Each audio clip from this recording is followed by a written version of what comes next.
There are many big questions surrounding e-mountain biking, no more so than money. So we're asking the question, is e-mountain biking a rich man's sport?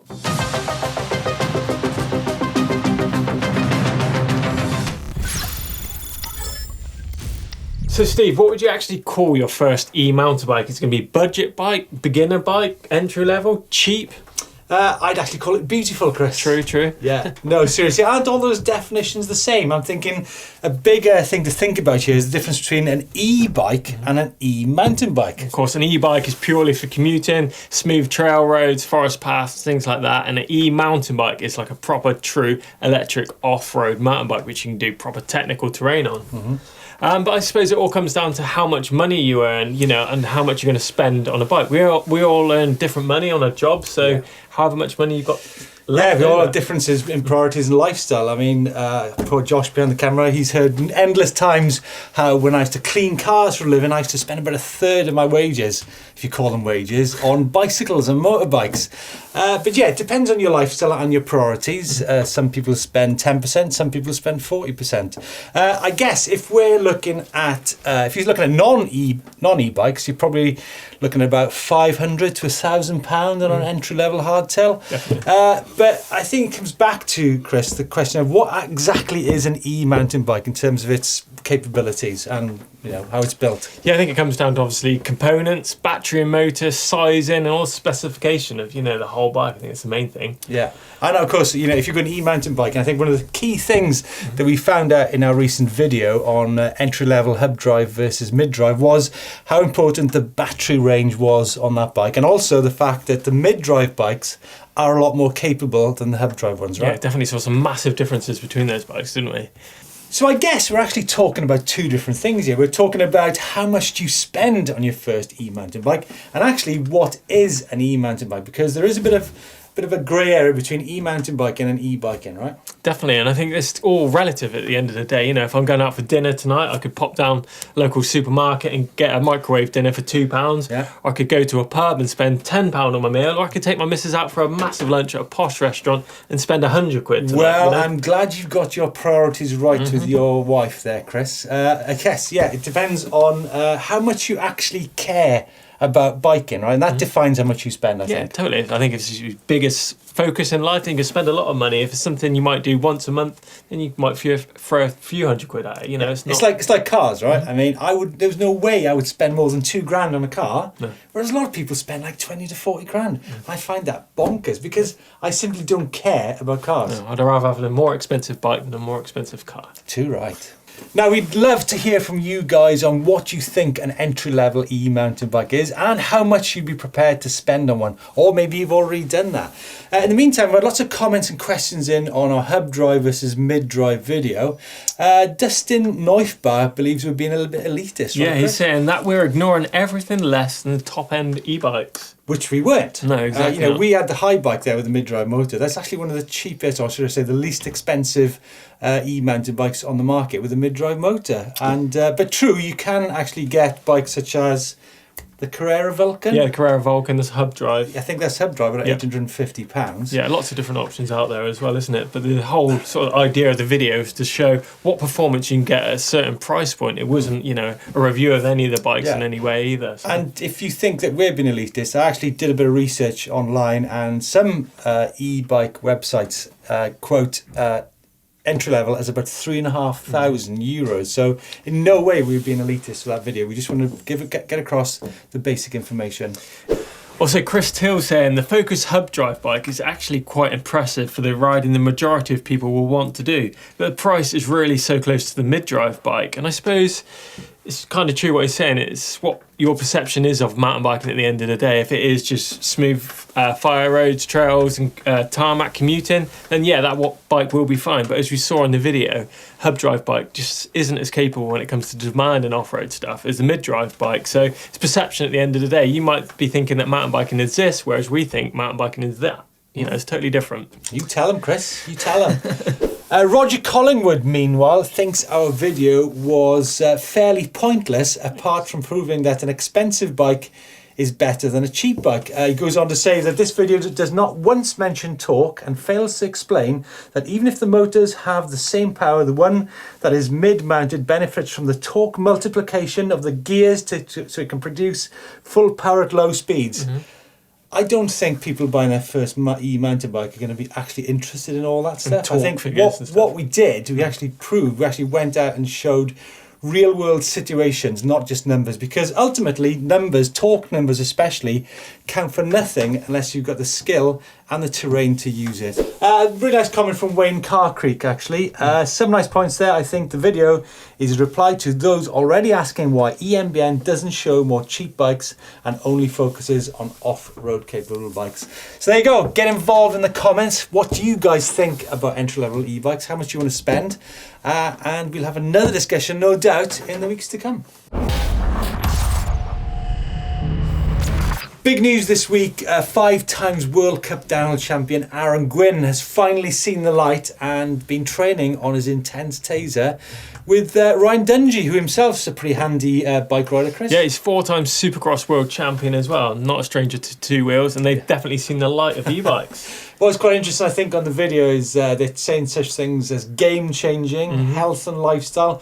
They mentioned health and lifestyle quite a lot, really. Yeah. When if you think about it, I mean, Supercross, motocross, and World Cup downhill, they're not healthy lifestyles, right? Yeah, well, they're probably some of the most physical sports on earth as well. You know, the Supercross, you know, that's so intense. And if Ryan's saying that e-biking's intense, then it's big words. And big words. like as Gwyn rightly pointed out, is that he's using it as a training tool so he can do low intensity rides yet still ride technical terrain.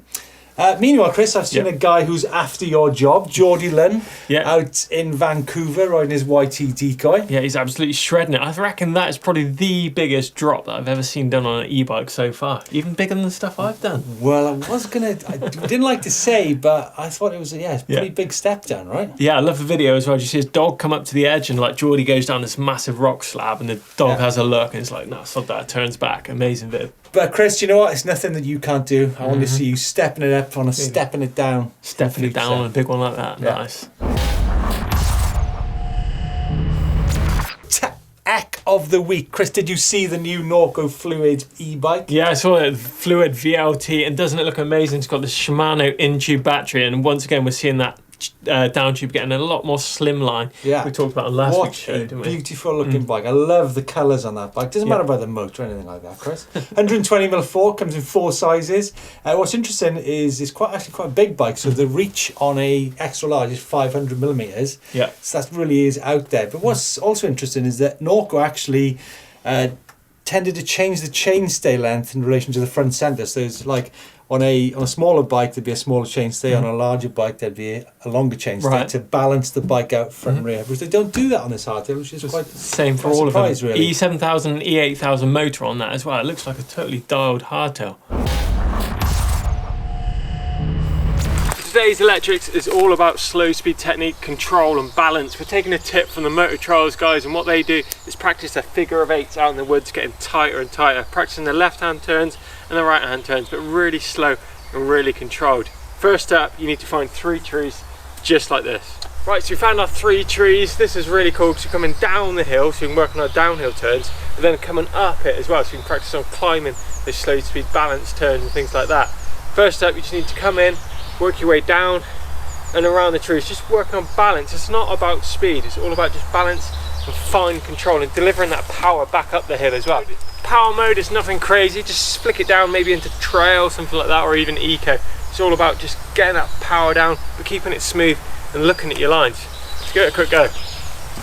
So come up, first tree, just try and work nice and slow, getting those turns in. You can move like popping the front wheel across, back down, and then I've got to go back up the hill as well, so it's off camber. If I push too hard on the pedals, the wheels are going to lift, probably slide out. Super tight turns here actually. It's all about looking ahead at where you want to go as well, getting your weight back behind the bike.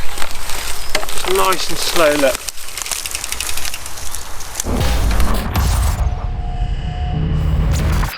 Chris, I know you're a great follower of Instagram and Facebook. What's the news in the e-bike world this week? Well, e-bike news this week. Yannick's been out in Utah kicking things off. What do you mean Yannick? Yannick who? Yannick Granieri. Okay, just because you can't say his surname, don't expect everyone to know who he is? Slopestyle legend. Of course, he just recently signed a high bike. He's been flipping his new e-downhill bike, the same one that Pilgrim and Cardi have got. So they're going upside down on that. Tom Cardi, you mean? Tom Cardi, yeah. You know all those guys. Medics, the TDS Enduro kicked off recently, and they had all the first aid and medic teams. What's the TDS Enduro? It's an invitational race out in the States. Tyler McCall was out there. He was on a normal bike, but it looked like a really good event. But the medics were able to get around the same pace as the regular riders and provide cover. So really good idea for that. Nice. Lastly, I saw the British e-bike championships kicking off at the Malverns Festival, and they're doing an e-enduro race over here as well. So you're able to get British Championships jersey, and obviously that big e-enduro race, and it looks like an amazing event. So is that like a UCI sanctioned event then? It's not UCI sanctioned, I'm not sure. It's like a private event? What It's a private event, I think, but it all looks like a really good festival. I went last year and it was amazing. You're going out there to become the British e-bike I'm going to be out there, yeah, for sure, and I think there's a few other guys going out, so yeah, looking forward to it.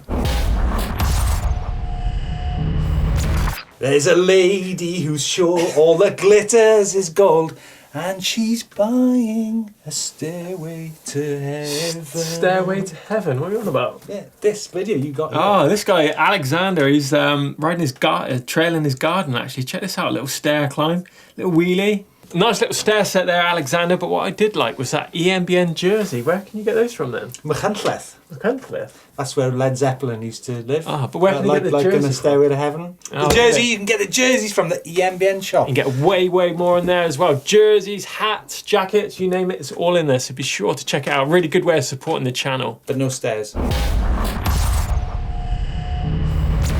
You seem to have a bit of a desert storm going on in this week's Where in the World there, Mr. Smith. We've got a load of sand. We're heading to the Liwa Desert in Abu Dhabi, United Arab Emirates. Yeah, he's on a Bafang BBS HD. On a fat bike, cruising across the sand. I was on about fat bikes. When your fat bike arriving? I don't know, hopefully it's coming soon. But yeah, can you imagine that? Look at the climbs, descents. Yeah. It's amazing. Looks like it just looks like a load of sand. We'd love to see those rides that you're doing out there. Don't forget to send them in using the upload service as well. So San Francisco, Chris, first bike vault picture this week. This is in from William. He's on a 2018 Kenevo with obviously the Golden Gate in the background crossing over into San Francisco. That's golden, actually. He's on the north side of the Golden Gate. That is an amazing place to ride e-bikes. Have you ridden across that bridge, Steve? Actually, I was only there a few weeks ago riding the Uber jump bikes, electric bikes around town, and we're going to be bringing you more about that in the next couple of weeks. Anyway, back to the photo. Sorry. Yeah, super nice. Super nice, kicking it off. Cool. No, that's super nice too. Sorry, that's a lovely picture. That's Raymond with his giant stance E+1. He's out in Glasgow, Scotland. That's a great shot. First time out in the woods. That's absolutely loving it. Brilliant. Cool, isn't Brilliant. It? Yeah. Nice. That's super nice. Yeah. This is from Kasaba on a Stevens E-Sledge 2018 bike. We don't get many of them in the bike vault. No, finale. So he's been out there after your recommendation, Steve. Actually, saying is it the best? Look at that sky. Brilliant. Love finale. Thanks. How was your reckon then? Matching grips? Come on. Super nice. Boom. Gregor, his Cube Reaction Hybrid SL500 out in Loch Ness, looking for the monster by the looks of it. Isn't that where you're going in a couple of weeks' time? Yeah, around there actually, but we're not actually going to Loch Ness. 2 monsters in the area that week then. Moving on. I think it's nice. Whoa, look at that. Oh, crikey, another Kenevo. No conspiracy theories. This is actually as they come out of the box. This is James. He's up in Snowdon. This is inspired by our Snowdon episode on the climb. So really good to see you guys doing there, taking a bit of inspiration. So that's got to be a super nice. And perspiration. That's super nice, isn't it? Yeah. Yes. Unbroken at the minute. Super nice. This is Marcus on his Bulls 29 E3. He's out in Bomberg. Bornberg. Yeah, Germany. Cake? Huh? That's a cake, isn't it? Come on. Listen, come on. Great evening in the beautiful hills around my town. Trail looks nice. Chris, I'm going to go nice. Nice.